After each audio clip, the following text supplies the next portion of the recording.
It's so funny. Have you seen you've seen King's Speech, right? What? Have you seen King's Speech? I mean, of course. Yeah. I mean, Sometimes I feel like you and I were in the end scene, and I'm just trying to get you to, complete the next sentence, and it's just like, come on, one more, you can do it. oh, am I the king? Yeah. In this case, the one with the speech defect. Why? Why would there be a question? Come on. It's Monday. What did you this do thing. last weekend? I slept like a baby, and the thing is, I woke up every 2 hours crying.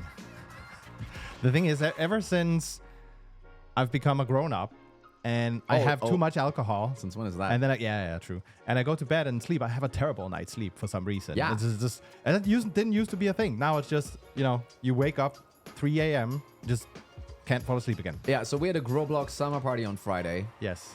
right? Which is obviously the right time to do it because it's Friday and then Saturday is kind of a scramble. But the thing is for us, I mean, I had to get up at 7 o'clock on the Friday. We had 2 birthday parties to attend to. Not our own, it's like, What do you mean Saturday? Saturday and then another one on Sunday. So both of my parents-in-law, boom, birthday. Yeah. So this was fun. That's why he didn't slack me that much. Okay. Yeah. Cool. Yeah. Just busy running around with the kids like, no, don't touch this either. Yeah. But this is good. No. I mean, it's an easy segue. It's a total layup because I was worried you didn't slack me. Am I fireable? And today we're going to talk about how to become unfireable.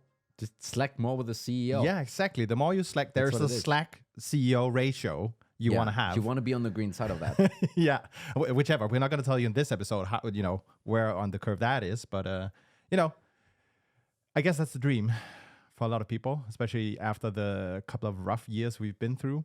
Really, my reflection going into this episode, well, in this climate we've been in, who usually actually gets dropped? Yeah, I think it's, if not the CEO, by the way, which could also be, I think it's probably going to be your commercial leadership most of the time. And that could be the CRO, could be the CMO, could be the VP of sales. I think if you're not proven enough and if you're maybe too expensive, it could be your VP of revenue operations and so forth. I think there's, all of those options on the table. And the reason is product and engineering, they're still building product like they did, in the good days. Yeah. They're still kind of doing the same thing, and they're going to complain about, we don't, where are my resources?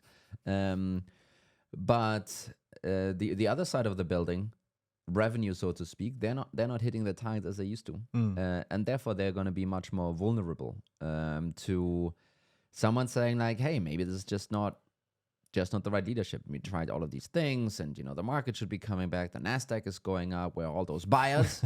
It must be leadership. G2 crowd set is going better, and then boom, leadership out. And I think that's a probably pretty universal problem actually. So and even before the slump, you had CRO and CMO tenures decline by quite a bit. And I think today we're going to talk about how to try and stay unfireable. Do you think companies have become a bit impatient? Like just a side tangent on the tenures? I think they have become impatient. And they have become impatient because of the crazy funding rounds and therefore also multiples and therefore then also expectations that have been out there. And yes, some CFOs, some CEOs sold really, really big plans, going from 10 to 30 in a year or whatever it might be. And then it didn't happen. And the reason why it didn't happen obviously was commercial leadership. Yeah. Because it can't be the CEO or the CFO who kind of built the plan or have that ambition to begin with. But also to be clear, you wouldn't have captured those 30, 40, 50, 60 million in venture capital without putting forward such an aggressive plan. Yeah. It just doesn't work like this. But where it then gets squeezed is going to be in the commercial leadership. Now, you could argue with some of those round sizes coming down, with some of those multiples coming down, with some of those expectations now coming down, there is a little bit of more patience potentially going to happen real soon. And I think as an overall outcome of that depression of funding, companies will simply grow slower. That will just be an automatic outcome. If you have less capital to deploy in order to grow, in order to build product, whatever you want to do, I think an automatic outcome will be those companies will grow a little bit slower, and therefore reinforcing those multiples that they got to begin with anyway. And I think we saw the first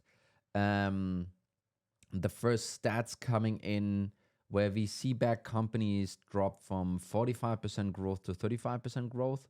I think some folks around Ray Reich raised that data. I kind of forgot who specifically. But basically kind of coming down 10 points is quite a lot actually. And specifically the VC-backed ones, right? Not the other ones. Mm.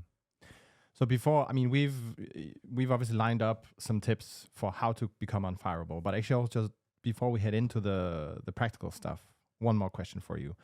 Do you see that there are some roles? Oh, do you see that there are some? We didn't prep this, by the way, but do you see that there are some roles that are a bit more vulnerable, actually? And I just think it's going to be important as we head into the solution mode that maybe we carry that into the mix as well. Yeah, I think everything that smells like luxury is more vulnerable now than it was 2 years ago. And the way you measure luxury is distance to revenue. Yeah.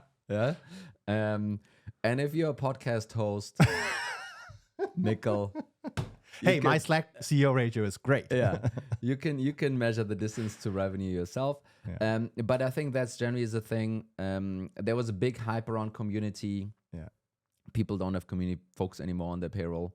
There was all kinds of hypes going on, and I think the farther you are away from direct revenue impact, either by way of you being able to prove it because you bring in the signature, and then that's easy, or by way of attribution, which is less so easy, or by way of you arguing that you do. If you can't do any of these things convincingly, if there ever is a question, I think you're gonna be it's gonna be more difficult for you. And I think if you go through the whole thing, it's sales folks by themselves, they will kind of sit around and be like, hey, I bring in the signature, so I have something to do with revenue. And it's less so a question around the role, it's just the person, and do we need so many of them? Yeah. And I think as you go into the marketing team, you will have people being called performance marketing. They will likely be very close to revenue because you have basically kind of the demand capture going on in those channels. And then you have people that are, or roles that are further away from that. And then it's like more and more people will probably ask on bottoms, like, do we really need this role? Do we really need 2 or 3 of those? And so forth. I think that's certainly a thing. And then, so this is on the, the role level. And then I think CS is, as it is in good times, also in bad times, it's going to be fairly stable. Because there's just clear expectations. Hey, there's stuff that we need to deliver to our customers. We need those CX folks to do it. So we won't really get away without, doing any of that stuff, right? And I think if anything, you will have some more squeezing happening on, on all roles, but probably specifically CS. And then you will have a lot of more folks defaulting back to firefighting, being reactive, backward looking, and so forth, right? You will have all of that stuff happening again. I think that's I think how the cookie will crumble. So we've prepared something that's not, you're not going to necessarily find this as usual in a blog post somewhere. This is kind of a different approach, but just to position it as a different approach, let's just quickly hop to what are like the table stakes for you to at least be ready to become unfireable, and then we head into the good stuff. You mean me as a CEO and revenue operations leader and revenue leader? Revenue leader, yeah. Well, the question of you getting fired never comes up if you hit your targets. Yeah. So if that's happening, high five, Congrats. No problem. Yeah. The problem arises when you aren't hitting target, which will be happening a bunch of times, right? And I think then there's, you could say almost on the table stakes side, kind of this culture fit. Yeah. This culture fit thing. But I don't think that this will be. We won't be able to coach you out of that. No, it's also going to be like, hey, Tony, you've been with us for 2 years. We just realized yesterday you're not a culture fit. So it's like, yeah. So no, I think that's pretty straightforward. I think let's dive into Do it. What we think you should be doing, aka also what I've been doing, and actually kind of when I discuss it with some of the CEO calls I have, like it's what a couple of people are actually also doing. So I can really recommend this actually. Yeah. So it really breaks down into 3 different areas that you should have a pulse on daily.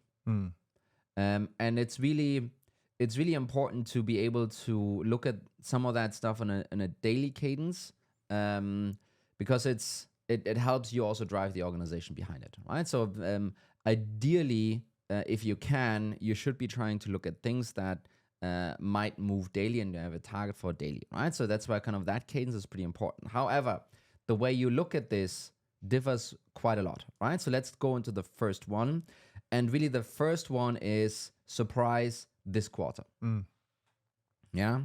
You need to try and understand and see what is it you could be doing to improve the result of this quarter. And if you're a CEO, if you're revenue operations, in many cases, depending on your sales cycles, you need to realize your quarter is in many, many cases already baked. Yeah. And maybe you have some wiggle room in the first half of the quarter if you have like a month or 2 sales cycles, but usually there's really not much you can do. That doesn't mean you should be giving up. There's always things like stuff stuck in legal, stuff stuck in info security, some reps suddenly being sick or being fired or being out and the pipe needs to be picked up. Any kind of bottom funnel tricks that the CRO, you or whoever can come up with to kind of help and support the VP of sales. So really your problem set will very much center around the bottom part of the funnel. If you can, and if you have that option, are there any things on the super short term area that you can, pull a lever on and, try and achieve something? For me, it always has been spiffs. Yeah. Always. I think it's a habit I picked up in the US, and then brought it. I mean, we used it globally, but I feel we brought it to the EMEA folks actually. And you can do spiffs around. I'm not sure what spiff again stands for, but it's a sales performance improvement incentive something. FF. And it's basically kind of, you say like, okay, the one who books the next meeting gets $100. Yeah. Or the one who books the most meetings this week gets $200 or whatever it might be. So that kind of stuff for SDRs works wonders. And those kind of spiffs you should totally deploy early in the quarter, especially when you're starting to see on your daily review that, my opportunities are not starting to hit where I actually need to hit, right? And especially early in a quarter, you want to very much avoid that because that might still impact your current ongoing quarter. So make sure with some spiffs to maybe get these SDRs or even the MDRs to book some more meetings, right? Later on, folks do a lot of spiffs for AEs. I found it's really hard to cut through the noise there sometimes. I think you can do something around them, self-prospecting, but it's so easy to game. So I always try to stay away from it. And if you then do it around not the meeting opportunity being booked, but something later stage, and it's like, that you don't have that the immediacy to it. So I always struggled with this. And even doing a spiff for later stage stuff in a pipeline, if someone has a great idea, please DM me or something. But I always have struggled to come with good stuff that had a felt impact, right? So when you do it on the SDR level, people are crazy. So sometimes I had one guy book 2 meetings while he was at a wedding, not his, but at a wedding, right? So it's like the people, that can actually work. Yeah. And then again, look into discounts, look into executive sponsorship on those late stage deals. Make sure that the legal team is staffed for the last 2 weeks of the quarter at least. Make sure that info security is there. All of these things need to just be as smooth as possible because otherwise you will push them over the line and you have deal slippage. And that usually then means it's another form of revenue leakage. Yeah. Okay, so this quarter there's some limits for what you can do. And I think if you do see a problem here coming up, first of all, you should have flagged it already. Otherwise, if you see only a problem coming out early in the quarter, Yeah. then you're gonna land within 5 to 10% ideally. And otherwise, if everything is hinging on a big deal, I think you should proactively talk about that this deal is really important. And those are all things that help to build trust and confidence in you from your boss basically, Yeah. which makes you a little bit less fireable, right? So if you come at the end of the quarter and say like, hey, we really need this deal to come in and didn't happen, and now we're like 40% short, that's not great news, right? And actually, if you're not the CRO or the revenue leader in this scenario, but below, the pro move is still to follow this process. No, absolutely. And flag these things. Absolutely. Yeah.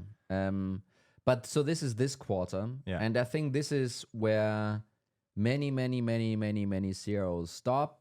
And I think this is what's leading them to get fired real quick because they hyper focus on this quarter and kind of forget that there is something after this quarter. And it makes sense. I think in many cases, it's also burned into them through decades of sales leadership. Yeah. This is still where many CROs are coming from. Is like, well, I need to hit my number, and my number is this quarter's number, right? And of course, you have different flavors. Enterprise VPs, sales, they think about the end of the year anyway because that's the timeline for everything. But when you're talking mid-market and maybe a little bit up of this, there's always a hyper focus around this quarter. And to be honest, this should be with your VP of sales or the VP of sales team that you have. They should be focusing on that. If you as RevOps or CRO spend too much on this quarter, I think you are, you have either problem VP leadership or you just have a really shitty quarter coming up, right? So, which then means you should daily have a look also onto next quarter. What? Yeah. And the cool thing about this is the problem set will shift. Yeah. You will not be thinking about is legal around. You will not be thinking about, is there anything in the pipeline that needs executive sponsorship, blah, blah, blah. Those won't be topics that are top of mind for you. What you will be hyper focusing on is your funnel and how your funnel is operating. And are you hitting the funnel targets that you need to hit today in order to hit the revenue target that you want to hit by the end of next quarter, right? And really, this battle for next quarter is won or lost today, right? And I think that realization, everyone has that theoretical in their head, right? Everyone knows, oh yeah, no, sure, I totally need to do this. I think what many are lacking are daily reminders that also that needs to be managed, because you have your forecasting tool, you have your pipeline management tool, you're kind of so focused on this number. But some of the other pieces, they're kind of not that clear, right? And it's like, are we doing good on opportunities? Maybe not, right? And having a daily focus on this is extremely important. Obviously, you wouldn't be bringing those things up daily, but you would bring them up in your weekly sessions, right? And again, here, the problems for the problem sets you're going to be focusing on the one hand side for your inbound stream is sure you have some tactical ad spend stuff to do. Maybe there's maybe there's a big campaign going out or something like that. I think on the outbound side, it will be about hiring. Do you have the right people in their seats? And to a degree, even this quarter is almost a little bit too late. Yeah. Right? To a degree, even that is too late. But still, kind of, this is really those will be the things you need to be focusing on, and less so all of the other stuff. You know, depending on your sales cycle, even pipeline might not be so super important to you, right? And those are basically then things. If you have a partner, if you have a kind of a partner process, there might be things where like, hey, we need to onboard more partners, or we need to kind of do X, Y, and Z. You need to do a bunch of boring stuff that you need to get done in order to prepare next quarter. And I recently talked to a RevOps guy of like I think a 500 million AR company. And for him, it was like almost everything that doesn't have a dollar sign to it is a vanity metric. And I was like, hey, I understand. And you know what? I understand that your CFO and your CEO also think like that. That's totally fine. But first of all, that's not the definition of a vanity metric. Don't want to go into this. But number two, yes, there are things in the funnel that you need to hit in order to make sure that you can hit, a specific quarter coming up, right? Yeah. So, and those would be the things you're aiming for and working on in order to make sure that next quarter is not an issue. The wonderful thing is, if you see things coming up that will impair your ability to hit target next quarter, you can start flagging it now. Yeah. Which also means when you then set target for next quarter, you have then the ability to adjust it a little bit. Yeah. If you're CRO, you won't be able to adjust it for your own comp plan. That's done. Yeah. But you might be able to adjust the company target a little bit to keep the winning habit up and the good vibes. And also it makes you a little bit harder to get fired because everyone thinks we're hitting target all the time. So why did the CEO get sacked? That doesn't make any sense, right? No. So and I think those are kind of tricks that you should be thinking about in order to make sure you're preparing the way for next quarter. But so even though you might be looking at this quarter and next quarter, there are going to be cases where this quarter stinks and next quarter also doesn't look great. Yeah. And at some point, I guess you will become fireable if that keeps happening, right? So how do you balance in this scenario, right? So you have two problem sets. You have this quarter and next quarter. How should you as a revenue leader then approach, that such a scenario if that was the case? Yeah. So first of all, if you do a bit of a rough cut here, this quarter is your VP of sales, next quarter is your VP of marketing. Yeah. Right. So you have two sets of different resources focusing on those different areas. So it's not like you need to divert resources to go from one battle to the other. I think you can work on both of them at the same time. And I think as CEO, it depends also where your strength is. If you're good at helping some of those deals jump over the line in the end, then go and maybe spend your time there. I think I myself have always been trending towards trying to fix next quarter instead, because that's where I felt real impact can still be had, right? Because otherwise you're going to be I'm going to stay this quarter because my magic hand can fix it to get it over the line. And then guess what you're going to be doing next quarter? Yeah. It's going to be, again, your magic hand to fix it. And we all know it's not going to work out sustainably, right? So at some point this is going to crumble, and then usually it crumbles really really heavily. Yeah. So those are, we said three things. Oh yeah, I wonder what the third so this is 1 and 2. This quarter, next quarter. The third one is the year, and I think many people completely forget about the year. Oh yeah. And the reason is, and this is confusing, and the CFO and CEO doesn't think at all is confusing, but as CEO and RevOps, you might be thinking it's confusing. This quarter, next quarter, they're usually numbers that you need to hit, right? In terms of, okay, you walk into this quarter, you start at 0, now you need to get to a new number. If you overperformed last quarter, do you get a benefit for this quarter? No. If you do 120% last quarter, your target will still be what it was, before. Oh yeah. If you underperform last quarter, like 80%, will you now need to perform 125% this quarter? Also, no. It's usually, what can we do, right? It's usually kind of a flow number. Yeah. What's the process leading up to this thing? The year, though, is always measured in an actual revenue number that doesn't change however you operate. So if you are starting to create a gap in one or the other direction, that gap will carry through. Yeah. It will not carry through to the next quarter, as it does somewhat still anyway. But for the end of the year, that gap will come back and haunt you. Especially because this is what the board will be looking at, the CFO will be looking at, the CEO will be looking at. Hitting targets is kind of a high five and feel good moment, but at the end of the day, it's actually going to be the revenue number that you achieve, right? And no surprise, and depending on your size, that revenue number will be largely depending on your customer base. So there's all kinds of different aspects at play, right?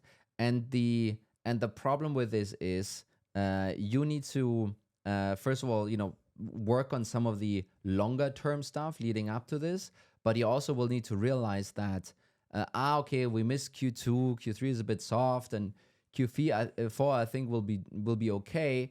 You can hit Q4, but you might still get fired for drastically missing the year, right? And having that duality in mind, I think is pretty important.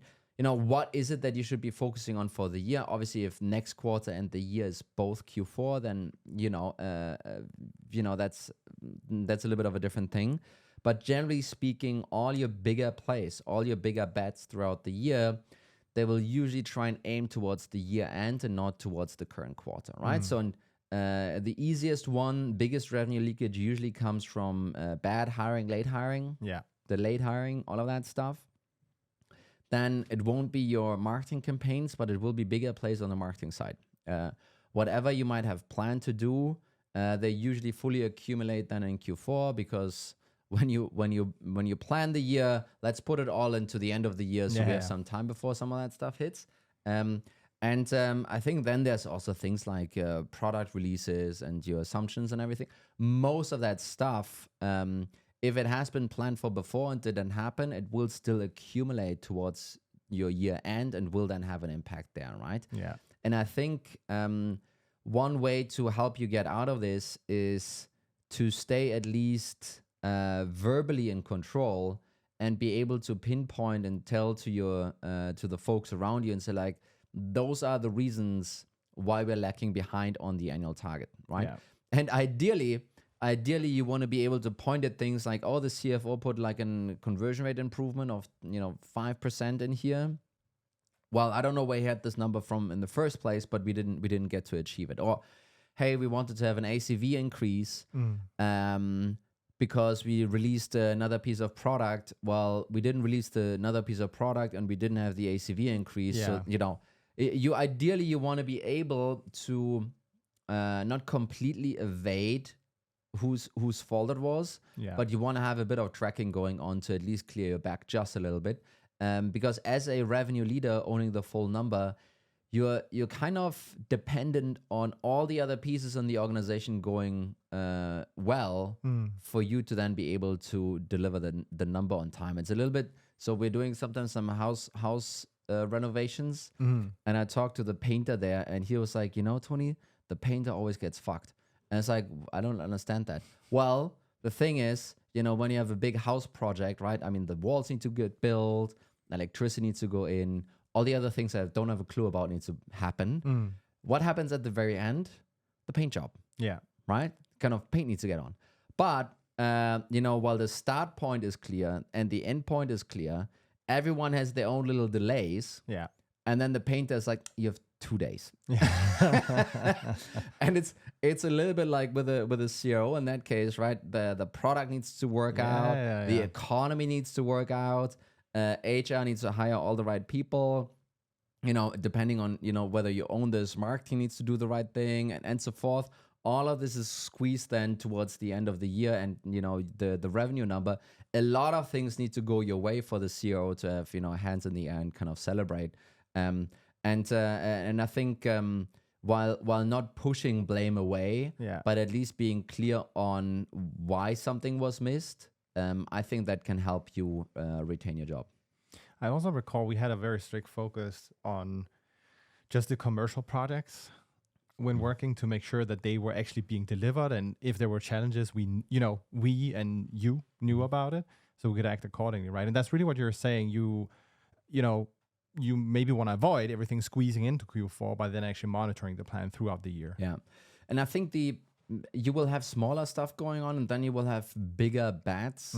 And really the bigger bets usually arise from a gap that you determined already at the beginning of the year. Yeah. And you realize, okay, we're going to have a 1 million ARR gap, a 5 million ARR gap, whatever the number is going to be for you. And then you're going to sit there and be like, okay, we can't hire more people because we are out of budget already. We can't tweak some of those assumptions even further because I feel uncomfortable with them already. Yeah. And then it's like, okay, what could we do? Then you have this typical, okay, CRO calls all the VPs into a room for maybe a weekend. And then everyone is, okay, what could we actually be doing? You come up with all kinds of fantastic stuff. And the way I've been operating this was basically by saying, okay, each of the bets needs to at least have a chance by it on itself to close the gap. Yeah. Now, I'm not so sure if this is the smartest way to go about it, but that's kind of how we actually did it. And then we ended up with, I think, 4 bets that each could deliver $1 million or $2 million by the end of the year, which was actually kind of a fairly big number. But I think it's, while we hit in the end, I'm not sure if this is the golden nugget to drop here, because I think what people generally don't understand or don't fully see is it pulls a lot of focus away from all the other crazy stuff you need to do also. Yeah. Right? It's always okay, we don't have more budget, aka more resources, but for some reason we believe that in everyone's brains there was still some slack capacity that we can tap into, and then they kind of do that stuff, right? And the usually it's just not true, right? And I even see it in some of our customers. It's really okay, we need to push, we need to get to this thing. They add some more projects, some more stuff that they want to do. And I would, without fully being in it, I would even say that by adding more stuff, they decrease the chances of the standard, quote unquote, revenue motions to hit the expected target. And obviously the special stuff it's way more risky in the first place. So I would even say that adding more of those crazy stuff, crazy projects on top, I think you even decrease your chance to even get to the standard number, so to speak, to begin with, right? So would be super careful with that. And also in that sense, right, and it's almost like a little bit of a planning topic in that sense, also making sure you communicate where the risks and gaps are in the plan to begin with. But that's planning, less so on the execution side. I mean, there's a bunch of other episodes we could attach on to this, but I think as a framework to follow, and you don't get unfireable by just looking at next quarter, obviously, right? We've walked through a couple of steps you can take and ideas for how to approach them, but I guess the bottom line idea for what you're delivering here is, well, there's going to be problems, there's going to be opportunities, and that's why you need to shift the time frame. Yeah, and it allows you to communicate with a bit of a heads up. If you reduce the amount of surprise, it's really good. Some of those bad news being delivered over time and drip is a different thing than one big bucket of water. And that will lead to the folks around you trusting also your judgment, right? So I can from that perspective, kind of those two things, kind of keep this in mind, right? This quarter, what can you do about it? Next quarter, what do you need to do about it? This year, what do you need to do about it? And then as you see problems arise, tackle them. And if you can't tackle them, communicate about it. There you go. Solid advice, as usual. As usual. We're full of ourselves. Oh, wow. No, but this is good stuff. I also like this approach because it's not just necessarily tied to a CRO. Like we talked a bit about in the beginning, anyone can actually follow this and pull some pro moves, which is pretty cool. There's obviously a bunch of other advice that can be followed, but I think this is a different take, let alone an important one. That's what it is. Mikkel, thank you so much. Thank you, Tony. Thank you, listener. Thanks, everyone. Bye. Bye-bye.